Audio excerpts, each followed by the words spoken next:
오늘은 하나님께 속한 자들의 승리와 영광이라는 이런 주제로 요한계시록을 전체 개관을 하는데 요한계시록을 전체 개관하는데 한쪽은 하나님께 속한 부분이고 한쪽은 마귀에게 속한 부분입니다. 그래 지난주에는 마귀에게 속한 그런 부분에 대해서 말씀을 드리고 오늘은 하나님께 속한 자들의 승리와 그 영광에 대한 이야기를 함께 나누려고 합니다.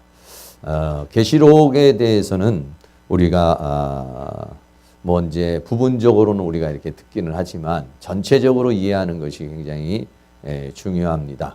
특별히 이단들은 이 요한계시록을 통해서 사람들을 미혹을 하거나 또 유혹을 하기 때문에 기존 교회에서 이것을 잘 이렇게 좀 알고 있어야 저 사람들이 말하는 것이 어떤 것인가를 알 수 있어요. 근데 제가 이렇게 성경을 말씀을 전하지만 여러분이 이렇게 한 번 듣고서는 잘 몰라요. 그러니까는 부지런히 자꾸 요한계시록을 좀 읽고 또 이렇게 묵상도 하고 또 궁금한 거 있으면 체크도 좀 이렇게 해놓고 이렇게 해야만이 좀 이 말씀을 잘 이해할 수 있게 됩니다. 21일 날 우리 그 빌리 그레이엄 목사님이라는 분이 계십니다. 이분이 아주 세계적으로 복음을 전파하는 그런 분이죠. 그런데 99세의 나이로 생을 마치셨습니다. 이분은 185개국의 나라에 2억 명의 사람들에게 복음을 전하신 분입니다. TV 매체를 통해나 TV나 방송 매체까지 합치면은 약 22억의 사람들에게 복음을 전하신 분이 이 빌리 그레이엄 목사님이십니다. 그래서 우리나라에는 1973년도, 근데 70년도에 오셔가지고 여의도에 큰 집회를 열었죠.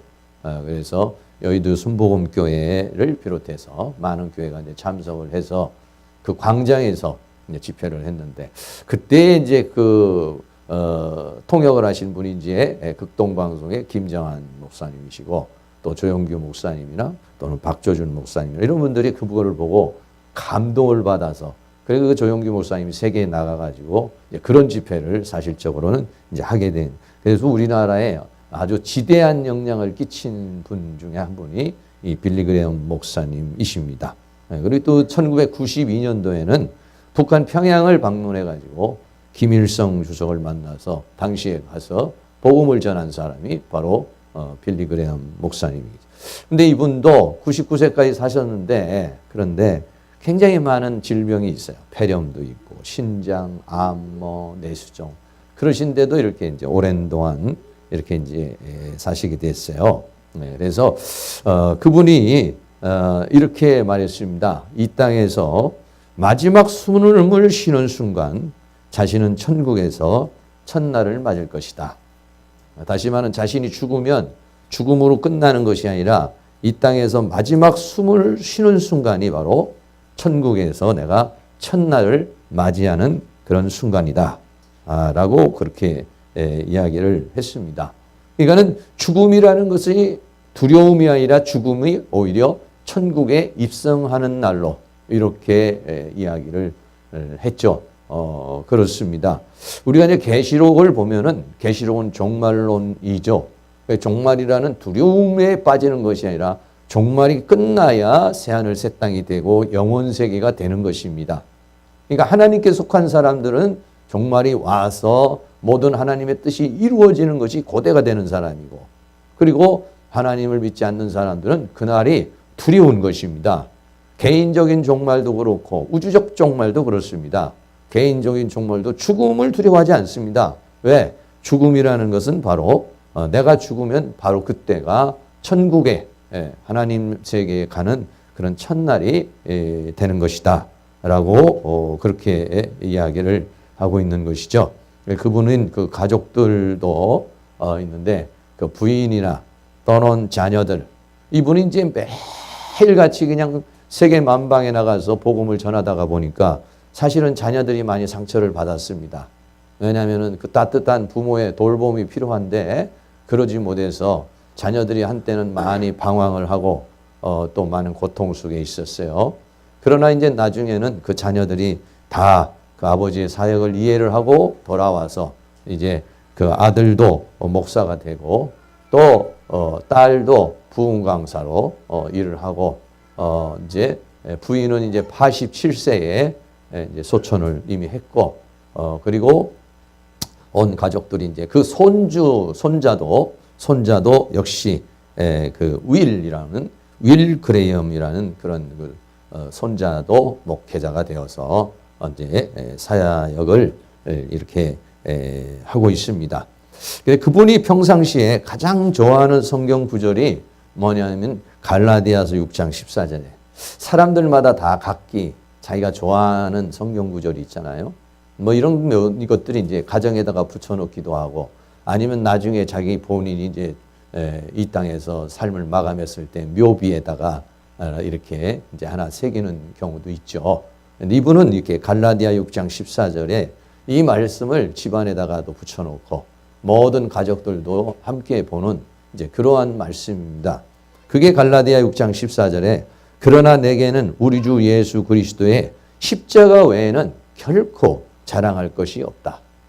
그리스도로 말미암아 세상이 나를 대하여 십자가에 못 박히고 내가 또한 세상에 대하여 그러하니라 라고 하는 그런 말씀. 다시 말하면은 세상 사람들도 자신에 대해서 자신도 세상에 대해서 세상의 어떤 모든 정욕과 욕심과 욕망과 이런 모든 것을 다 끊고 오직 그리스도를 십자가를 자랑하고 또 전하는 그러한 인생의 삶을 살았다. 살기를 또 원했다. 라고 하는 그런 것이죠. 그렇습니다. 우리가 요한계시록을 우리가 함께 나누는데 요한계시록에는 두 파트입니다. 한 파트는 지난번에 우리가 했던 사단의 세계에 관계된 것들이죠. 사단의 세계에 관계된 것들이 쫙 이렇게 나와 있습니다. 이게 한 줄기로 이렇게 흘러나가고 또 한 줄기는 바로 오늘 이제 우리가 함께 나누게 될 그런 말씀들 이제 계시록 7장에서부터의 그 하나님의 사람들에게 주어지는 그런 두 파트입니다. 항상요. 믿는 사람과 믿지 않는 사람, 빛의 세계와 어둠의 세계, 하늘의 세계와 땅의 세계, 믿음의 세계와 불신의 세계, 사단의 세계와 하나님의 세계 이렇게 나누어져요. 그래서 사탄의 세계에 있는 사람들은요. 그 마지막이 죽음이고 형벌이고 지옥이고 불못이에요. 그러나 하나님께 속한 사람들은 새하늘과 새 땅이고 그리스도와 더불어 왕노릇하게 되는 그런 세계죠. 그렇기 때문에 이 세상에서 살아갈 때는 잘 몰라요. 그러나 그 마지막은 엄청난 차이가 있는 겁니다. 조금 차이가 있는 것이 아닙니다. 이거는 엄청난 천지 차이가 있는 겁니다. 천국이 만약에 하늘이라고 그런다면 지옥은 뭐냐면 땅 밑에라고 이렇게 사람들이 차원적으로 생각을 한 겁니다. 그러니까 천지 차이입니다.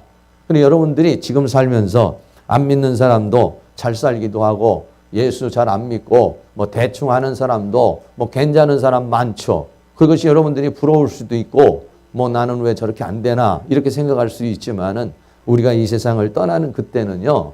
그거는 완전히 천지 차이인 것입니다. 여러분들이 교회를 나와서 수고도 해야 되고 또 주일날 와서 고생도 해야 되고 뭐 식사도 해야 되고 뭐 헌금도 해야 되고 땀도 흘리고 헌신도 하지만은 바울은 장차 우리에게 나타날 영광은 현재의 고난하고는 비교할 수가 없도다. 내가 지금 하나님 나라를 위해서 헌신하고 희생하고 땀 흘리고 하는 것들이 우리가 좀 힘들기는 하지만은 그러나 장차 우리에게 나타날 영광, 창세로부터 준비된 그 하나님의 영광은 지금 우리가 이 세상에서 겪는 그런 것하고는 너무 큰 차이가 있다라고 하는 것을 우리에게 말씀해 주고 있는 것입니다. 하나님의 목적은요. 하나님의 목적은 마귀와 마귀에 속한 자들을 멸망시키는 데 있는 것이 아니라 우리에게 목적이 있습니다. 하나님의 사람들에게 목적이 있습니다. 그러니까는 성경의 주인이 누구냐면 성경에서 말하는 주인공이 누구냐면 바로 믿음의 사람들이에요. 바로 우리들 자신이 바로 하나님 역사 속에 하나님의 구원의 역사 속에 또는 이 모든 세계의 역사 속에 주인공이라는 것, 이것을 여러분들이 생각하시고 하나님과 늘 동행하는, 그리고 하나님께서 준비하시는 모든 것들을 함께 나누는 그런 은혜의 역사가 다 일어날 수 있기를 주의 이름으로 축원합니다. 그래서 요한계시록에 7장에서부터 7장, 10장, 11장, 12장, 빠진 장, 8장이나 9장은 전부 다 사탄에게 속한 그런 부분들입니다. 또 14장, 15장, 또 16, 17, 18 이런 데는 또 사탄에게 속한 부분입니다. 또 21장, 22장으로 요한계시록 전체가 이렇게 마무리가 되는 건데, 이 전체적인 부분을 여러분에게 좀 함께 조금 자세하게 말씀을 드리겠습니다. 첫째는 인침받은 자들과 그 사역에 대한 부분으로 7장에서부터 시작이 됩니다. 요한계시록 7장에서는요, 제일 처음에 나오는 게 뭐냐면은 바람과 인침이라는 부분이 나옵니다. 네. 사방에 천사가 4명의 천사가 있는데 4명의 천사가 동서남북에 그 자리를 해서 사방에서 불어오는 바람을 막아요. 사방에서 불어오는 바람을 막는데, 이 바람이 뭐냐면 환란의 바람입니다. 그래서 바람이 환란, 그러니까 나무가 있으면 팍 바람이 불으면은 우두두둑 떨어지죠. 또는 마태복음 7장에도 보면은 반석 위에 진 집이 있는데 거기에는 바람이 불고 창수가 나고 비가 내리고 이렇게 말해요. 그래서 바람이라는 것이 좀 환란을 우리에게 가르쳐서 말하는데, 환란을 막아라 이렇게 이제 얘기를 합니다. 왜 막아야 되느냐 하면 두 번째로 뭐냐면 인침을 치기 때문에 그래요. 하나님께서 인을 치신다 이렇게 말했어요. 나중에도 이제 인침에 대한 이야기를 하겠습니다만은, 인을 친다는 것은 뭐냐면 이런 환란, 이런 어려움, 이런 고통, 이런 아픔 속에서도 이겨낼 수 있는 사람으로 만드시는 것입니다. 할렐루야. 은혜를 주시고 축복하시고, 그래서 일단은 환란의 바람이 이 인침하는 사람들, 그러니까 그런 사람들을 준비시키고 그런 사람을 훈련시키고 그런 사람을 예비시키기 전에는 환란의 바람을 막아놨다가, 그러다가 이런 사람들이 준비가 되면은 다시 이제 그 환란의 바람이 불어오게 되는 것이죠. 계시록에서 가장 이렇게 좀 곡해되는 부분들이 바로 인침받은 자 14만 4천인데, 이 14만 4천은 12지파, 이스라엘의 12지파에서 한 지파에 1만 2천 명씩 인침을 받아요. 그래서 14만 4천입니다. 근데 이거는 꼭 어떤 이렇게 정확한 숫자가 아닌 그 믿음의 사람들을 가리켜서 말씀하고 있는 것이죠. 그리고 나서는 흰옷 입은 무리들이 쫙 나옵니다. 셀 수 없는 그런 흰옷 입은 무리들이 나오는데, 그 사람들이 어떤 사람들이냐? 환란을 다 통과하고 나온 사람들이다 이렇게 말하고 있어요. 옛날에는 우리가 참 못 먹고 못 입고 못 살 때는 하도 이 땅에 사는 게 어려우니까 우리는 다 7년 환란 오면은 다 공중으로 올라가서 혼인잔치하고 이 땅은 다 불바다가 되고 멸망을 받는다. 이런 이제 그런 계시록의 강해가 사람들에게 굉장히 희망이 됐어요. 그러나 성경은 뭐냐? 여기서 흰옷 입은 무리들은 다 환란을 거친 사람들입니다. 그 과정을 다 거친 사람들이 바로 나오는, 그래서 하나님의 인이 있어요. 그래서 인이라고 하는 것은 여러 가지 의미가 있는데, 이런 도장 같은 거죠. 도장 같은 거를 이제 찍는데, 그렇다고 실제적으로 여기다가 도장을 찍는 것이 아니라, 계시록 14장에 보면 하나님의 이름과 어린 양의 이름이 있는데, 이 사람들은 뭐냐? 하나님께 속한 자들이라. 그래서 보통 그 인을 친다, 또 짐승이 표를 한다는 것은 뭐냐면 소유를 말합니다. 보증을 말합니다. 그래서 이 사람들은 뭐냐? 하나님께 속한 사람. 그리고 그런 것이 준비된 사람. 할렐루야. 이런 사람을 가리켜서 말하는데, 그림으로 보면 이렇게 흰옷 입은 무리, 이 그림들이 여러 가지, 우리 정통 교회에서는요 그림들이 많지 않아요. 이단들이 만드는 것도 있는데 그냥 참고만 하시면 되겠습니다. 어디서 이게 출처가 됐는지 잘 모르겠어요. 어쨌든 이 흰옷 입은 무리들이 쫙 이렇게 이제 예수님께 나오는 그런 장면이 요한계시록 7장에서 나와요. 그리고 난 다음에는 10장에 가면은 작은 책이 나옵니다. 네, 작은 책이 나오는데 어떤 모습이냐 하면은요, 이런 모습입니다. 네, 큰 힘센 천사가 있는데 굉장히 그 좀 이렇게 말로 형용하기가 좀 어려운 그런 거예요. 뭐냐면 힘센 천사가 있는데 한 손에 뭘 가지고 있느냐 하면 책을 가지고 있어요. 책을 가지고 있다고 하는 것은 어떤 의미냐 하면 이런 두루마리 같은 거. 네, 두루마리 같은 걸 가지고 있거든요. 지금같이 우리는 책이 아니라 두루마리가 가지고 있는 그런 것이죠. 이게 이제 작은 책, 뭐 지금 우리가 얘기하면 어떤 요한계시록 뭐 이렇게 말할 수 있는 것이죠. 이 작은 책이 있어요. 그래 작은 책을 든 큰 힘센 천사가 나와 있어요. 그 천사가 뭐라고 말하느냐? 이 작은 책을 가지고서 이것을 가지고 가서 먹어라 이렇게 이야기를 하죠. 다시 말하면 이제 그 하나님의 말씀이 주어집니다. 하나님의 말씀이 열려지는 거예요. 네, 그래서 이 작은 책이 주어지게 되는데 이 작은 책을 갖다가 주니까 갖다 먹어요. 갖다 먹으니까 어떻게 됩니까? 입에는 아주 꿀같이 단데 배는 쓰더라 이렇게. 하나님의 말씀이 그래요. 하나님의 말씀이 우리가 이렇게 들을 때는 참 좋아요. 근데 그거를 자기가 소화시키고 그리고 또 그것을 실행하고 그리고 더 나아가서는 증거하고 이러려면 굉장히 어려움이 있죠. 왜 그러냐면 우리는 그 하나님의 말씀하고 대적되는 생각들이 굉장히 많아요. 잘못된 사상과 생각들이 많아요. 그래서 내 배에는 쓰다 이 말은 내가 그걸 소화시키고 그걸 내 것으로 만들고 그리고 더 나아가서는 그렇게 살고 더 나아가서는 그것을 다시 나가 증거하는 이런 일은 매우 좀 어려운 것으로 이렇게 표현을 하고 있습니다. 그래서 천사가 가지고 있는 이런 모습, 뭐 이런 모습. 한 발은 땅을 짚고 있고 한 발은 바다를 짚고 그래서 땅과 바다를 발로 밟고 있어요. 그래서 땅은 이 일반적인 세상을 말하고요. 바다. 그러니까는 지금 우리가 보면 계시록의 13장에 보면은요. 바다에서 올라온 짐승이 있고 땅에서 올라온 짐승이 있어요. 그러니까 이 두 가지를 밟고 있는 거예요. 뭘로 밟을 수 있냐? 이 작은 책, 하나님의 말씀을 먹으면 이거를 이길 수 있다는 것을 상징적으로 우리에게 보여주고 있는 것이죠. 그리고 난 다음엔 11장에서 누가 나오냐면 증인이 나와요. 두 증인. 두 증인이라고 딱 두 명만이라 이스라엘 사람들은 나가서 복음을 증거할 때나 어떤 증거를 잡을 때는요. 증인을 두 사람을 세워요.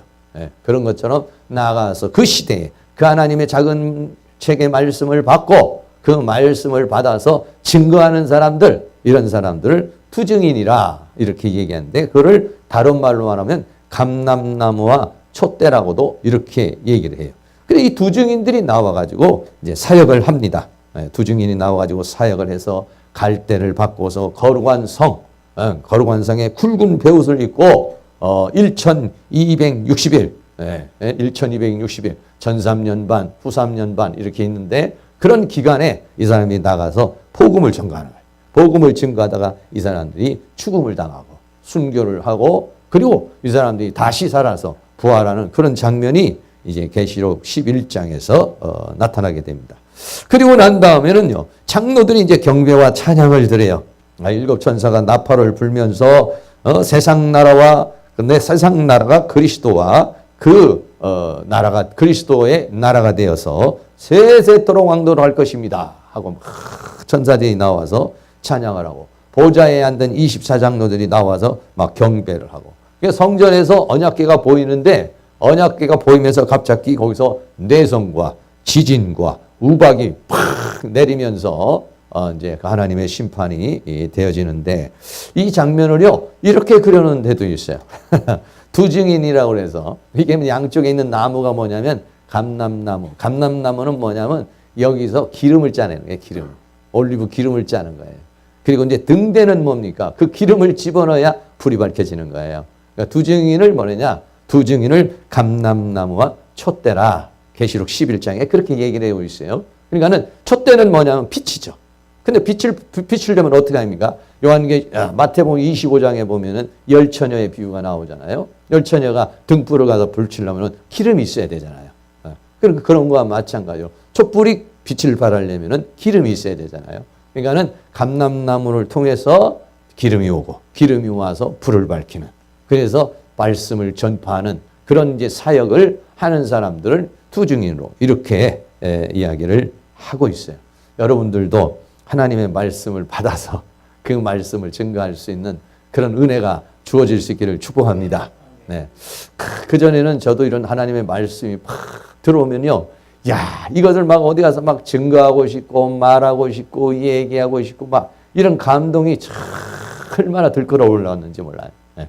여러분들이 지금 이 시대에도 하나님의 말씀이 막 자기에게 감동이 되고 감화가 되고 깨달아지고 그게 막 용수증치고 이래가지고 막 이거를 막 전하고 싶은 그런 거. 그러니까 계시록 시대는 바로 그것을 갖다 먹고 그걸 자기 걸로 만들어서 이제 전파하는 그런 사람들이 나오게 되는 것이다. 이런 얘기입니다. 이거를 요한계시록 12장에서는 해 입은 여자, 이런 말이 나옵니다. 해를 입은. 해 입었다는 것은 어떤 해로운 걸 입은 여자가 아니라 태양. 여기서 말하는 해는 태양을 입은 여자로 이렇게 표현하고 있습니다.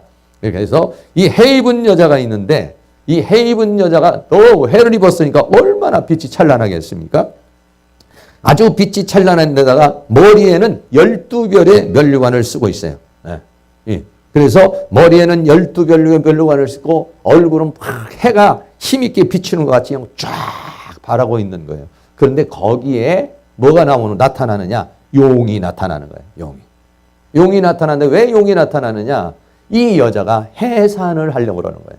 아이를 배워서 해산하려고. 이게 계시록에서 여자는 교회를 가리켜서 말한다고 그랬어요. 네. 두 종류의 여자. 하나는 해를 입은 여자, 의의 태양이신 예수 그리스도를 입은 그리스도 옷 입은 여자, 그런 교회가 있고 또 하나는 뭐가 있느냐? 음녀, 타락한 교회. 지난주도 했지만 타락한 교회가 있어요. 그러니까는 교회가 두 갈래로 갈라지는 것입니다. 네. 어쨌든 우리 교회도 이렇게 타락한 교회, 음녀의 교회가 아니라 해를 입은 교회, 하나님의 은혜, 하나님의 생명이 넘치는 그런 교회가 될 수 있도록 여러분이 기도해 주시고 여러분 각자도 그렇게 태양을 입은 사람이 되기를 축복합니다. 네. 얼굴이 시커매지는 것이 아니라 세상 걸고 막 장식하는 것이 아니라 얼굴이 해같이 말씀을 먹으면 해같이 되고 성령이 충만하면 해같이 되고 이런 사람들이 전부 다 인침받은 사람들의 그런 사람들과 그 사역을 가르쳐서 우리에게 말해주고 있는 것인데요. 그게 그림으로 보면은 어떤 모습이냐면요. 이런 모습입니다. 여자가 있는데 이 여자는 아주 빛에 그림 잘 그린 것 같아요. 하여간 이런 것들도 그려주시는 분들이 계세요. 이렇게 계시록을 열심히 연구하고 그리고 그것을 그림을 그리고 저도 제 옛날에 10월 28일 날 예수님 온다고 그것 때문에 반박하려고요. 여기저기 다니면서 자료를 얼마나 많이 가지고 OHP 필름 같은 거 막 이렇게 사다가 해놓고 태국에 가니까요. 7머리 10뿔을 가진 동물이 있어요. 이게 또 이렇게 생긴 게 있어요. 태국에 뱀으로 만들어. 태국에 가면 막 뱀 이런 것들이 얼마나 많아요. 근데 이렇게 비슷한 게 있어요. 이게 그걸 또 찍어가지고 오신 분들 그러면 또 우리가 그걸 연구하고 이렇게 이제 했던 그런 때가 있어요. 그래 우리나라 사람들 보면은 이런 부분에서 연구를 하시고 이렇게 그림을 탁 그려가지고 의의 태양이지. 왜? 그 모습을 우리가 이해하기 위해서 여자가 있는데 그 여자가 해산을 하려고 그러는데 7머리 10뿔을 가진 붉은 용, 용원용인데 붉은 용이 아이를 낳으면 삼키려고 그러는 거예요. 그러니까는 뭐냐? 우리 교회도 마찬가지예요. 우리가 전도해 오잖아요. 전도해 오고 한 사람 잘 양육하려고. 이런 마귀가 어떻게든지 죽이려고 그러는 거예요. 어떻게든지 시험 들게 하고 어떻게든지 교회 정착하지 못하게 하고 괜히 이렇게 저렇게 흔드는 거예요. 여러분. 그 마귀가 그렇게 하는 거예요. 원수 마귀가. 그럼 우리가 어떻게 하냐? 막 깨어서 정신을 차리고 근신하여 막 기도를 하고 또 그런 역사가 없도록 막 이걸 해야 이게 되지. 그렇지 않으면은요, 이 용에게 이제 당하는 것이고 또 빼앗기게 되는 것이고 이제 그런 상황이 이루어지게 돼요. 그러려면 어떻게 되냐? 해 입은 여자 되다. 12별의 면류관을 가요. 승리, 이기는 자가 되고 태양처럼 빛나요. 이게 말이죠. 계시록에서 말이에요. 별들이 있어요. 별들도 있는데 이 별들이 용의 꼬리를 맞아서 3분의 1이 떨어져 버려요. 여러분 빛이 돼도 말이죠. 웬만한 빛이 되면 떨어져 버려요. 어느 정도 되냐? 태양이 돼야 돼. 태양이. 옆에 있는 분에게 의의 태양이 되시기를 축복합니다.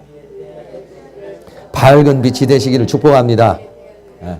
여러분 조그마한 빛이 돼가지고는 이게 어려워요. 이게 갈수록 더 어두워지는 이 세상 가운데서 우리가 승리하면서 살려면은 정말 태양을 옷 입고 면류관을 쓰고 승리를 하고 이렇게 무장을 해야만이 여러분 생각해봐요. 여러분 내 머리 하나 상대방 머리 하나끼리 싸워도 힘든데 머리가 7이 붙어봐요. 이게 어떻게 싸우겠어요? 그러니까 우리는 7머리하고 싸우려고 어떻게 해야 됩니까? 7영을 받아야 돼요. 지혜의 신, 총명의 신, 보좌의 신, 재능의 신, 여호와를 이런 충만한 하나님의 지혜가 아니면요 이길 수가 없어요. 다니엘이 어땠습니까? 하나님께서 10배나 뛰어난 지혜를 주시잖아요. 그러니까는 그 바벨론 제국을 이겨내는 것이잖아요. 그런 것처럼 오늘 우리가 이 원수 마귀와 싸워서 이기려면은 이런 헤이븐 여자와 같은 그런 역사가 일어나야 된다는 거예요. 그리고 난 다음에는 하늘에서 전쟁이 일어납니다. 어떤 전쟁이 일어나냐면은 미가엘과 마귀와의 싸움이 벌어져요. 하늘에서 전쟁이 일어나서 미가엘은 뭐냐면 천사 중에서 천사장, 싸우는 군대장과 같은 것이 미가엘. 그리고 이제 그 천사들과 또 한쪽은 마귀와 그 사자들, 더러운 영들, 악한 영들이 하늘에서 이제 전쟁이 일어나요. 전쟁이 일어나는데 미가엘이 승리를 해요. 승리를 하고 이 옛 뱀이라고도 하고 마귀라고도 하고 사탄이라고 하는 존재가 땅에 내어 쫓긴 이 존재들이 나와서 막 핍박을 하는 겁니다. 네, 용이 핍박을 막 땅에 있는 이제 자기 때가 얼마 되지 않았으니까 그래서 계시록 시대는 땅에 속한 자가 되면 이 용이 계속해서 핍박하고 고통을 주니까 어떻게 되느냐? 이 세상에 우리가 땅에 살지만은 하늘에 속한 자, 그리스도 안에 속한 자, 태양이 돼야만이 이것을 이겨낼 수 있다. 이런 얘기죠. 그러니 여러분들이 그렇게 앞으로 계속해서 어두워져가는 이 세상 가운데 나도 더 어두워지는 세상에 속하는 세상에 끌려가는 사람이 아니라 어두워져가는 세상 가운데 더 환한 빛을 비추는 빛을 발하는 성령으로 말씀으로 충만한 그런 은혜의 역사가 일어날 수 있기를 주의 이름으로 축원합니다. 두 번째 파트입니다. 두 번째 파트는 이제 마지막 대접제장이 나와요. 마지막 대접제장이 일어날 때는 우리가 이제 기간으로 본다면은 후 3년으로 가는 겁니다. 전 3년이 아니라 이제 후 3년으로 들어가서 대접은 어떻게 합니까? 대접은 나팔은 하나 불고 2개 불고 3개 불고 이렇게 하는데 대접은 막 쏟아부은 거예요. 예. 막 쏟아부어 버립니다. 이거는. 그러니까 이거는 그냥 완전히 이제 끝장을 내기 위해서 쏟아부어 버리는 그러한 재앙이에요. 지금 인이나 나팔은 기간이 있어요. 좀. 그러나 이 나팔 대접 재앙은 그냥 쏟아서 이제 그전에는 뭐 3분의 1, 뭐 4분의 1 하지만 이 대접 재앙은 다 완전히 모든 걸 소멸시켜버리고 끝내는 그런 재앙이 일어나고 한쪽에는 그렇게 재앙이 일어나고 한쪽에는 이제 승리가 일어나는데 첫 번째 나오는 게 뭐냐면 14만 4천이 나옵니다. 요한계시록 아까 말한 대로 7장에서도 14만 4천이 인침을 받은 사람들이 나오는데 요한계시록 14장에 가면 다시 이 사람들이 나와요. 아까는 14만 4천이 인침을 받고 흰옷 입은 분들이 환란을 통해서 나왔지만 이 14만 4천은 계시록 14만 4천은 어디에 있느냐? 시온산. 네, 시온산에 섰습니다. 이 시온산이라고 하는 곳은 어디냐면 이스라엘. 예, 이스라엘에 가면은 이제 예루살렘 성전을 중심으로 해가지고 예루살렘 성전을 중심으로 해서 한쪽에는 감람산이 있고 한쪽에는 뭐 산이라고 해도 굉장히 높은 그런 산이라 이런 시온산이라고 하는 곳이 있어요. 네. 근데 시온산에 섰다는 것은 뭐냐면 승리, 네. 승리를 이제 가르쳐서 말하는데 이스라엘 땅에 가면은 이제 뭐 이렇게 지역이 뭐 약간 그냥 여러분들이 참고만 하시는데 앞에 이렇게 예루살렘 성전이 있고 그 옆으로가 이제 바로 이제 이 시온산이 있어요. 또 앞으로는 감람산, 예수님이 땀방울이 핏방울이 되도록 기도하셨던 감람산이 있고 또 시온산이 있어요. 조그마한 산이 있는데 여기에 이제 뭐 예수님이 재림을 하신다. 뭐 이런 얘기도 있고 근데 어쨌든 이런 시온산에 이 14만 4천 또 이것도 어디서 그림 한번 찾아서 제가 이렇게 드리는데 뭐 어쨌든 이렇게 많은 그 14만 4천이라는 그 무리가 그 시온산에 서 있는 거예요. 시온산에 섰다는 것은 뭐냐면 승리를 했다는 거예요. 네. 승리를 하고 그래 이 사람들은 여자로 더불어 더럽히지 않고 정절이 있는 자고 예수 그리스도가 어디로 끌고 가든지 따라가는 자들이고 그 흠도 점도 없는 자들이더라. 할렐루야. 여러분 이런 사람들이에요. 그래서 계시록 7장에 있었던 14만 4천원이 계시록 14장에서는 시온산에 섰는데 그 시온산에 서서 계시록 17장에는 인침을 받았다는데 계시록 14장에서는 그 인침받은 이마를 보니까 거기에는 하나님의 이름과 어린 양의 이름이 있더라. 할렐루야. 그렇다고 그래서 여기다가 뭐 하나님, 여기다가 여호와, 예수님, 예수 이렇게 써 있다는 것이 아니라 뭐냐면 하나님께 속한 자다 이런 얘기예요. 근데 속했어도 어느 정도냐? 완전히 속한 자, 합격돼 버린 사람들. 그리고 그 사람은 어떤 사람이냐? 시온산에 섰버린 사람들. 그러니까는 계시록 시는 완전히 두 갈래로 갈라져 버려요. 중간은 없는 겁니다. 이거는. 빛이냐 어둠이냐? 하나님께 속한 거냐 사탄에게 속한 것이냐?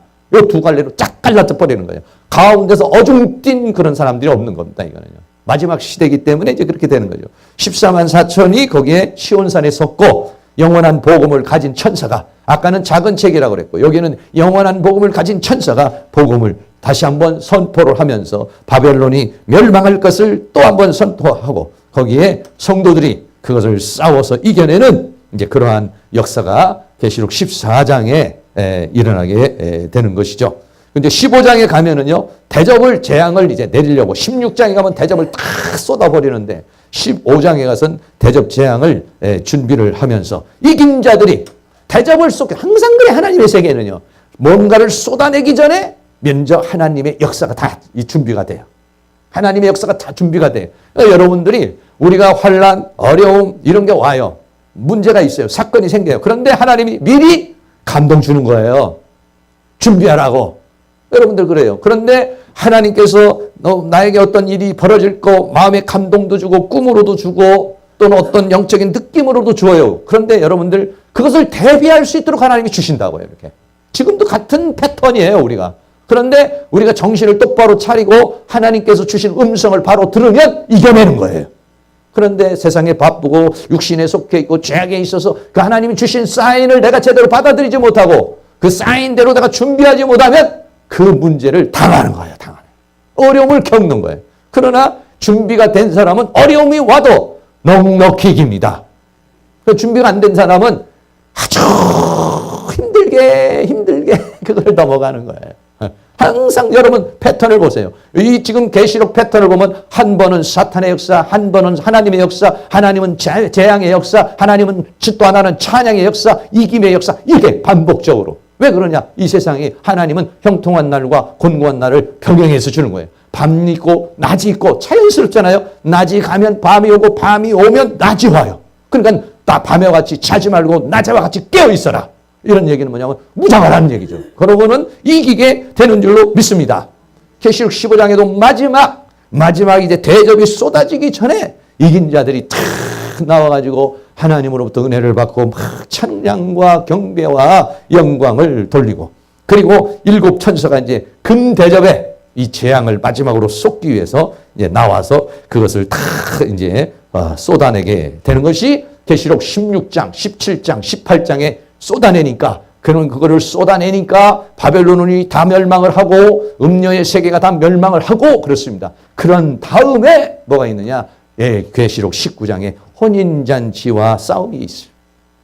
네. 7 대접이 쏟아지고 바벨론이 멸망을 하고 음녀가 멸망을 하고 이제 모든 것들이 다 그렇게 끝나고 난 다음에 이제는 혼인잔치라는 것 우리가 늘 생각하고 있는 어린 양의 혼인잔치. 예수님이 계시록에서는 여러 가지로 표현되지만 그 중에 하나가 뭐냐면 어린 양이라 이게. 어린 양이라는 뭐냐? 나를 위해서 제물이 되어서 죽으신 주님. 그것을 가르쳐 말하는 어린 양의 혼인잔치에 뭐가 준비되느냐? 신부가 아내가 준비됐어요. 아내가. 지금까지는 신부지만은 이제 어떻습니까? 마지막 이 역사가 끝나면 그때는 혼인이라고 하는 것은 그리스도와 우리가 하나가 되는 것이죠. 그래서 아내가 되는 겁니다. 지금은 신부를 단장, 물론 지금도 우리는 주님이 내 안에, 내가 주님 안에 있는 그러한 단계지만은 아내가 되면 완벽한 이제 그 세계가 이루어지게 되는 것이죠. 계시록 19장 7절에 우리가 줄구하고 크게 기뻐하여 그에게 영광을 돌리세. 어린 양의 혼인 기약이 왔다는 것은 주님이 재림하시고 그 모든 역사의 끝을 내는 순간이 왔는데 아내가 예비하였으니 했어요. 아내가 예비됐다는 것은 준비가 됐다는 겁니다. 지금까지 여러 가지 많은 과정을 통해서 신부로서 준비되고 단장돼서 다 준비가 됐다는 거예요. 그래서 어린 양의 혼인이 거기서 이제 시작이 되는데 이 사람들이 어떻게 하느냐? 백마를 타고 예수님이 백마를 타고 나가고 그러고 그 사람들이 전부 신부가 뭐냐? 군사가 되는 겁니다. 백마를 탄 자와 하늘의 군대들입니다. 계시록 19장 11절에 보면 내가 하늘이 열린 것을 보니 보라 백마와 탄 자가 있으니 백마와 탄 자는 것은 예수 그리스도를 말하는데 백마를 탔다는 것은 전투를 가리켜서 지금 말하는 것입니다. 무엇과 전투합니까? 그 이름은 충신과 진실이라. 그가 공으로 심판하며 싸우더라. 뭐냐면 마지막 사탄의 세계와의 싸움을 가리켜서 말하는 것이죠. 그런데 그 뒤를 따라가는 자가 있어요. 그게 누구냐? 계시록 19장 14절에 하늘에 있는 군대들이, 여기 하늘에 있는 군대라고 천사가 아닙니다. 이 사람은 하늘에 있는 군대들은 뭐냐? 바로 우리가 이 세상에 이 땅에 살고 있지만 차원적으로 봤을 때는 하늘적 존재가 된 사람들, 땅에 미련을 두고 아까 빌리 그레엄 목사님이 말한 같이 세상이 나에 대해서 못 바뀌고 나도 세상에 대해서 못 바뀌었다. 이 사람은 땅에 속한 자가 아니에요. 이 사람은 뭐냐? 하늘에 속한 자입니다. 영에 속한 자입니다. 하나님께 속한 자입니다. 왜? 그 영광의 세계를 보는 사람들입니다. 이 하늘에 있는 군대들이 희고 깨끗한 세마포, 이건 신부가 있는 그런 옷이에요. 백마를 타고 그를 따르더라. 따른다는 건 뭐냐면 사탄과의 마지막 싸움을 하고 이제 마귀를, 적그리스도, 거짓 선지자들 전부 다 이제 불못에다가 집어넣기 위해서 백마를 탄 자가 있고 백마를 탄 자의 뒤를 따라가는 거예요. 여러분들이 이때까지 살아 계시면 그렇게 될 수 있기를 주의 이름으로 축원합니다. 백마를 타시고 앞에서 백마를 타고 예수님이 가시고 우리는 그 사탄과 싸우기 위해서 가게 되는 거예요. 그래가지고 백마를 탄 자들이 가서 짐승과 거짓 선지자를 잡습니다. 이제 할렐루야. 이 짐승은 뭡니까? 적그리스도. 네. 세계를 움직이는 적그리스도, 그리고 거짓 선지자, 우리들을 미혹하고 유혹하는 이 존재들, 네. 그리고 존재들이 잡혀가지고 불못에 들어가는 거예요. 계시록 19장 20절 짐승이 잡히고, 네. 그 앞에 이적을 행하던 거짓 선지자도 함께 잡혔으니 이는 짐승의 표를 받고 그의 우상에게 경배하던 자들을 이적으로 미혹하는, 이적과 기적과 표적으로 미혹하던 자들, 이 둘이 잡혀요. 백마를 탄 자와 그 뒤를 따르는 하늘의 군대들과 싸움을 해서 이겨서 어떠냐? 산채로 유황불 붓는 못에 던지온다. 할렐루야. 그동안 우리를 괴롭히고 힘들게 하고 유혹하고 했던 이 모든 사단의 권세를 여러분들이 그리스도와 더불어 하나가 되시고 하늘의 군대가 돼서 이 짐승을 이제 불못에 집어던지는 주역이 될 수 있기를 주의 이름으로 축원합니다. 우리가 이 지금 현재 살아가는 이 시점에서도 그리스도와 더불어 내가 주님과 더불어서 주님이 주시는 신구한 능력으로서 원수마귀를 이기고 세상을 이기고 사탄을 이기면 바로 이러한 역할을 하는 것입니다. 사랑하는 모든 성도님들이 이기는 자가 될 수 있기를 주의 이름으로 축원합니다. 마지막 파트는 천년왕국과 새 하늘과 새 땅의 세계입니다. 이 시장에 가면은 천년왕국이 나옵니다. 천년왕국은 뭐냐? 사탄을 천년 동안 결박하는 때, 네. 한 곳에서는 사탄은 결박을 당하고 한 곳에서는 어떠냐? 천년왕국이 이루어지게 되는 것이고, 그리고 이 천년왕국이 끝나고 나면은요, 곡과 마곡의 전쟁이 일어나고, 이 곡과 마곡의 전쟁이 일어나면 마지막 최종적인 백보자 심판이 일어나는 거예요. 그리고서 모든 역사는 끝이 나는 것입니다. 계시록 20장 4절 말씀에 또 내가 보좌들을 보니 거기에 앉은 자들이 있어 심판하는 권세를 받았더라. 또 내가 보니 예수의 증거와 하나님의 말씀을 인하여 목배임을 받은 자들의 영혼과 또 짐승과 그의 우상에게 경배하지 아니하고 이마와 손에 그의 표를 받지도 아니한 자들이 살아서 그리스도와 더불어 천년 동안 왕노릇하니. 하나님은 목적은 뭐냐? 우리가 왕노릇하기를 원하는 거예요. 죄의 종노릇하고 사탄의 종노릇하고 물질의 종노릇하고 우리 모든 그런 상황에 종노릇하는 자가 아니라 왕노릇하기를 원하는 것이 하나님의 최종적인 목적이에요. 이게요. 할렐루야. 옆에 있는 분에게 한 번 더 왕노릇하시기를 축복합니다. 땅에서도 왕노릇하시고 죽어서도 왕노릇하시기를 축복합니다.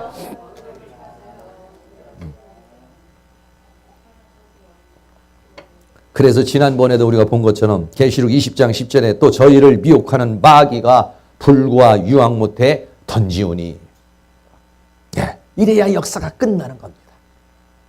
네. 마귀가 불못으로 들어가야 역사가 끝나는 거예요. 거기는 짐승과 거짓 선자가 그 전에 짐승과 거짓 선자가 지금 19장에서 불못에 들어갔잖아요. 거기에 마지막 최종적으로는 누가 들어가냐? 마귀. 7머리 10뿔을 한 그 주체가 되는 용, 영물, 이 존재가 어디냐? 불과 유황못에 던지우게 되는 것이다. 한쪽은 뭐냐? 이 마귀도 참 잘 그려놨더라고 보니까요. 네. 마귀가 한쪽에는 불구덩으로 들어가고 또 한쪽은 뭐냐? 그는 마귀를 쫓던 사람들이 들어가는 거예요. 마귀와 함께 했던 사람들도 들어가.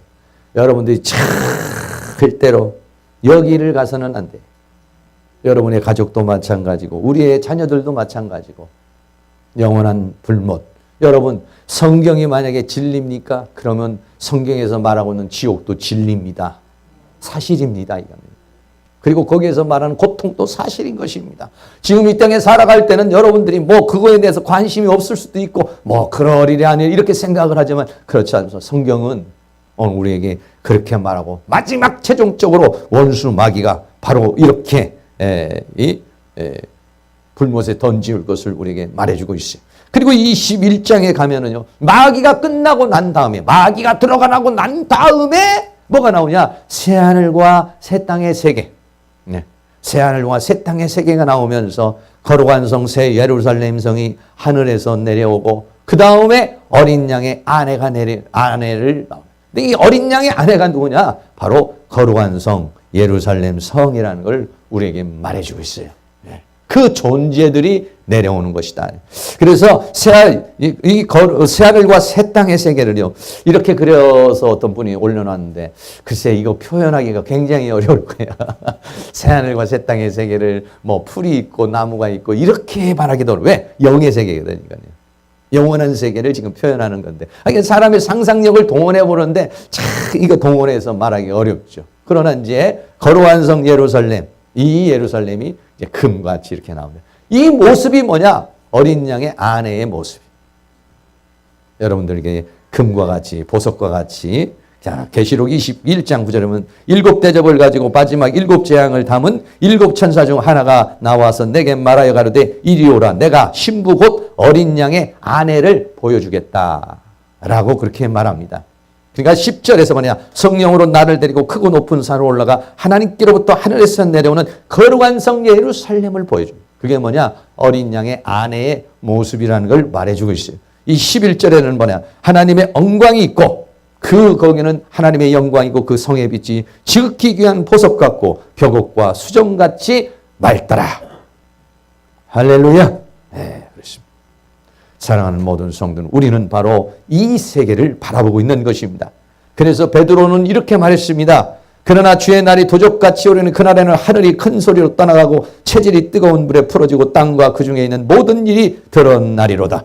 이 모든 것이 이렇게 풀어지리니 너희가 어떠한 사람이 되어야 마땅하뇨. 거룩한 행실과 경건함으로 하나님의 날이 이르기를 바라고 간절히 사모하라. 그날에 하늘이 불에 타서 풀어지고 체질이 뜨거운 불에 녹아지려니와 우리는 그의 약속대로 의에 거하는 바 새하늘과 새 땅을 바라보는 도다. 할렐루야. 그 세계를 여러분이 바라보시면서 오늘을 살아갈 수 있기를 주의 이름으로 축원합니다. 마지막으로 주 예수여 오시옵소서.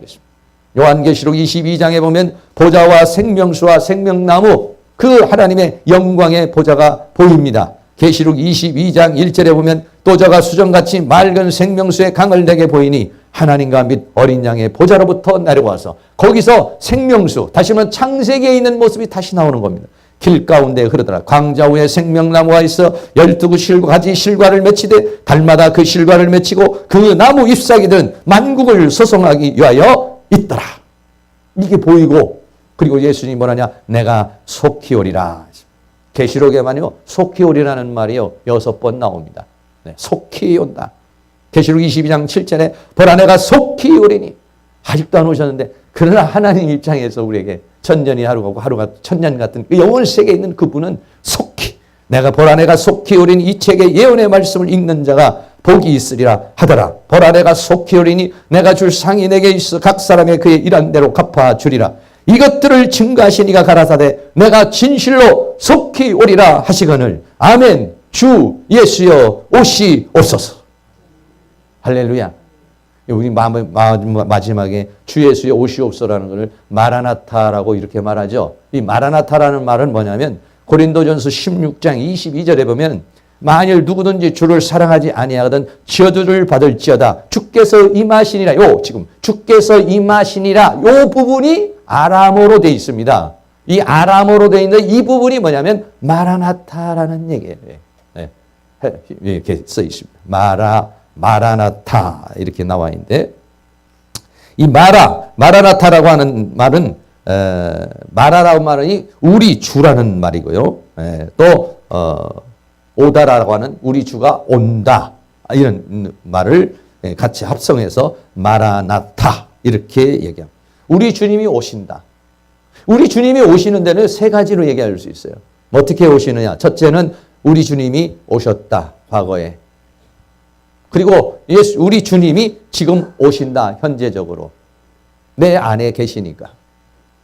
과거에는 예수님이 오셔서 십자가에 못 박히 죽으신 예수님. 그리고 내내 오신 예수님. 그리고 마지막을 장식하실 예수님. 이렇게 말씀하고 있습니다. 성경은 이렇게 예수님이 이 땅에 재림하는 모습, 여러 가지 그림으로 이렇게 보여주시죠. 네, 그렇습니다. 아멘. 주 예수여 오시옵소서. 이런 분 계시고 어떤 분은 좀만 기다리세요. 이런 분도 계실 건데 여러분들이 그 주님을 늘 생각하고 지금도 현재적으로 내 안에 계시고 그리고 마지막을 완성하는 그 예수님. 그 나라를 위해서 지금 창세부터 준비된 예언을 위해서 갑니다. 그리고 우리를 사용하십니다. 교회를 통해서 그 일을 이루어 가십니다. 여러분들이 그런 하나님 나라의 일꾼 되시고 군사 되시고 단장되는 신부가 될 수 있기를 축복합니다. 다시 한 번 더 결론 맺습니다. 크게 말하면 인침받은 자들의 사역이 쭉 나옵니다. 그리고 마지막 대접재앙이 쏟아지기 전에 승리의 찬가가 일어나고 그리고 거기에 승리의 사람들이 거짓 선지자를 불못에 집어던지고 또 원수 마귀를 불못에 집어던지고 천년왕국 새하늘과 새 땅의 역사가 이루어지게 되는 것입니다. 여러분 모두가 다 이 반열에 들어서고 적극적인 반열에 들어서서 하나님 앞에 귀하고 복되게 아름답게 쓰임받는 그러한 은혜의 역사가 다 일어날 수 있기를 주의 이름으로 축원합니다. 할렐루야. 네, 우리 다 같이 한번 찬양 다 같이 한번 드립니다. 네, 내 마음의 주를 향한 사랑 거룩한 신부가 되기 위해서 한번 찬양 드리겠습니다.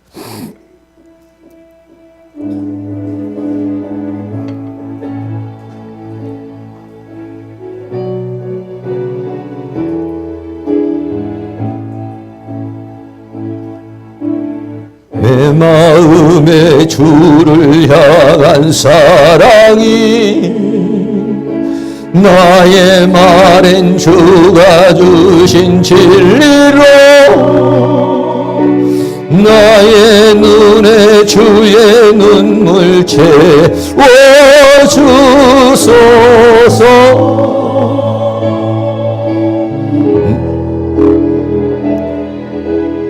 내 입술엔 찬양의 향기가 두 손에는 주를 닮은 섬김이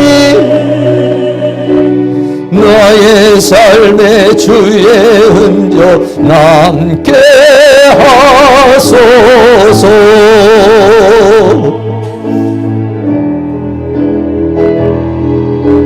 하나님의 사랑이 영원히 함께하리. 십자가의 길을 걷는 자에게 선교자의 삶을 사는 이에게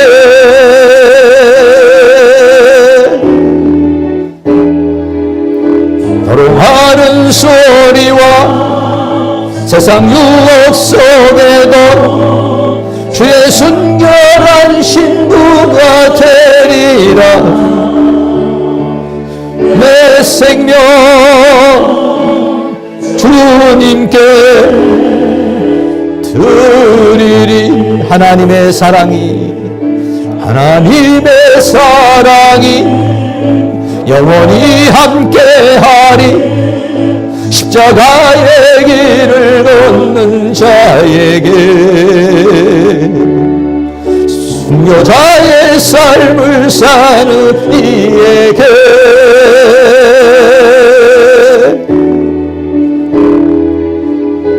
많은 소리와 세상 유혹 속에도 주의 순결한 신부가 되리라. 내 생명 주님께 드리리. 한 번 더 하나님의 사랑, 하나님의 사랑이 영원히 함께하리. 십자가의 길을 걷는 자에게, 순교자의 삶을 사는 이에게,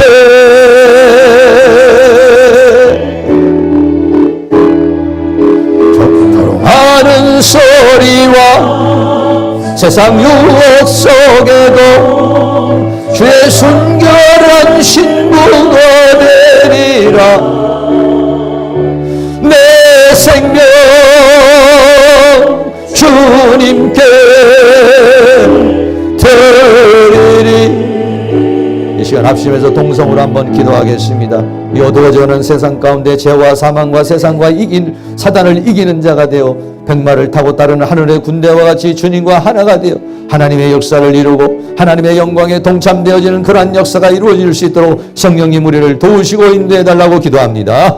할렐루야. 거룩하시고 사랑이 많으신 아버지 하나님, 오늘도 우리 하나님께서 우리에게 은혜와 사랑으로 인도해 주시고 붙들어 주시는 것을 감사합니다. 어두워져가는 세상입니다. 어두워져가고 있습니다. 사단은 우는 사자와 같이 우리를 삼키려고 합니다. 육신을 공격합니다. 정신을 공격합니다. 영을 공격합니다. 가정을 공격합니다. 환경을 공격합니다. 다양한 형태로 우리에게 다가와서 역사를 합니다. 이러한 삶 속에서 우리 하나님께서 우리에게 은혜를 더하여 주시고 붙들어 주시고 정신을 차리고 깨어서 근신하며 살아가는 저희들이 되어줄 수 있도록 하나님 도와주시기를 간절히 원합니다. 환난의 바람이 불어오기 전에 준비되는 사람이 되기를 원합니다. 하나님의 사람으로 쓰임받는 사람으로 만들어줄 수 있기를 간절히 원합니다. 하나님 아버지여 도와주시고 인도해 주시고 붙들어 주시기를 원합니다. 성령이 교회들에게 하시는 말씀을 듣게 하여 주시고 하나님 말씀을 따라 주의 음성을 따라 살아가는 저희들이 되어줄 수 있도록 도와주시기를 원합니다. 능히 원수 마귀를 대적하고 싸워 이기며 승리하는 그런 삶을 살아갈 수 있도록 우리 하나님께서 큰 능력의 손길로 역사해 주시며 주의 권능으로 역사해 주시기를 간절히 원합니다. 성령님 이 시간 우리들의 마음에 성령의 감화와 감동을 주시옵소서. 우리의 눈을 열어서 영광의 세계를 보게 하시고 우리의 귀를 열어서 주의 음성을 듣게 하여 주시고 우리의 마음을 열어서 하나님의 말씀을 깨닫게 하여 주시옵시고 하나님이여 작은 책을 받아먹은 사람들이 하나님이여 이제와 같이 아버지며 촛대와 아버지며 감람나무가 되고 들증인이 되고 나가 복음을 외치고 증거하는 것과 같이 오늘 우리는 이 시대에 하나님의 말씀을 먹어서 성령의 충만함을 받고 하나님의 은혜로 충만함을 받아 나아가 복음을 증거하고 또 하나님의 말씀을 읽는 자와 듣는 자와 지키는 자가 복이 있다고 그랬으니 하나님의 말씀을 읽고 하나님의 말씀을 듣고 하나님의 말씀을 깨닫고 하나님의 말씀이 우리 안에서 살아 움직여 그 말씀을 따라 살아가는 저희들이 되어줄 수 있도록 성령님 도와주시기를 간절히 원합니다. 하나님이 교회를 불쌍히 여겨주시옵소서. 하나님이 교회를 긍휼히 여겨주시옵소서. 하나님의 사랑하는 성도들에게 긍휼을 베풀어 주시옵소서. 우리는 타락한 음녀가 되지 아니하고 회입은 여자가 되기를 원합니다. 회입은 여자가 되기를 원합니다. 12배 열매로관을 쓴 자가 되기를 원합니다. 승리하는 자가 되기를 원합니다. 짐승과 거짓 선자를 이기고 모든 저 원수 마귀 어둠의 사단의 세력을 불못에 던지면 이기는 자가 되어줄 수 있도록 성령님 역사해 주시기를 원합니다. 성령 하나님 도와주시옵소서. 이 하나님의 말씀 계시록의 말씀이 선포될 때에 이 말씀이 우리에게 열려진 말씀이 우리를 새롭게 살게 하는 그런 능력의 말씀, 권능의 말씀, 권세의 말씀이 되어줄 수 있도록 우리 하나님께서 이것이 은혜와 사랑으로 인도하여 주시며 주의 성령의 능력으로 역사해 주시며 주의 권능으로 함께해 주시기를 간절히 원합니다. 성령님 성령 하나님 도와주시옵소서. 성령 하나님 역사하여 주시옵소서. 성령 하나님 도와주시옵소서. 주의 영으로 주의 능력으로 주의 권능으로 함께해 주시기를 간절히 원합니다. 사랑과 은혜가 많으신 아버지 하나님, 밤모섬에서 사도 요한에게 주신 말씀이 오늘 우리에게도 주어질 수 있기를 원합니다. 그런 감동, 그런 뜨거움, 그런 간절한, 그러한 사모함, 그러한 은혜의 역사가 우리에게 일어날 수 있도록 도와주시기를 간절히 원합니다. 피를 불어도 춤을 출 줄 모르고 애곡을 해도 슬퍼할 줄 모르는 시대, 오늘 우리의 내 마음이 완악하고 강팍해지지 않도록 성령 하나님께서 하나님의 말씀이 살아 움직여 우리의 영과 혼과 관절을 찔러 쪼개고 우리의 마음이 어찌할까 하는 마음을 주시고 동의할 수 있는 마음을 주시고 간절한 마음과 뜨거운 마음을 주시고 그 하나님의 말씀 작은 책을 먹은 사람들이 그 말씀을 가지고 두중인의 사역을 했던 것처럼 오늘도 우리는 하나님의 말씀을 받고 이러한 두중인의 사역을 하게 하여 주시고 오늘 이 시대적인 사명을 감당하며 주님과 더불어 승리하는 그런 하나님의 역사를 이루는 그런 삶을 살아갈 수 있도록 하나님 이 교회를 축복하시고 이 신학교를 축복하시며 사랑하는 모든 성도들에게 은혜를 베풀어 주시고 사랑하는 성도들의 가정과 가족들을 도우시고 인도하여 주시고 함께하여 주시옵소서. 예수 그리스도의 이름으로 기도하옵나이다. 아멘. 다 같이 자리에 일어나서 찬송가 231장을 드립니다.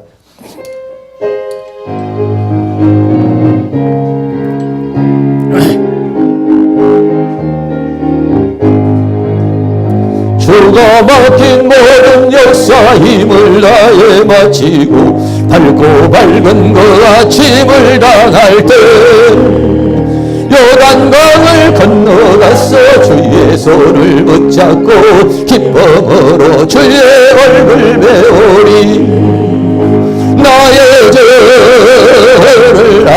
죄를 내가 그의 옆에 서서 배우며 나의 죄를 손에 못자국을 보아 알겠네. 구름 타고 올라가서 주님 앞에 절하고 온유하신 그 얼굴을 배울 때 있을 곳을 예비하신 그 신사랑 고마워 나의 주께 기쁜 찬송 드리리. 나의 죄를 내가 그의 곁에 서서 배우며 나의 죄를 손에 못자국을 보아 알겠네. 이 세상을 일찍 떠난 사랑하는 성도들 내가 옳지 고대하고 있겠네. 저희들과 한 소리로 찬송 부르기 전에 먼저 사랑하는 주를 배우리. 나의 죄를 내가 그의 곁에 서서 배우며 나의 죄를 손에 못자국을 보아 알겠네.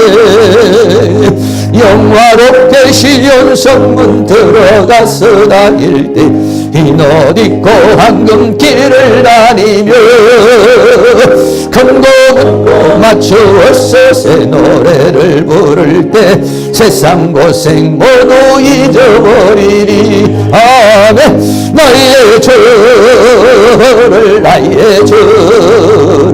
내가 그의 곁에 서서 배우며 나의 죄를 손에 못자국을 보아 알겠네. 아멘.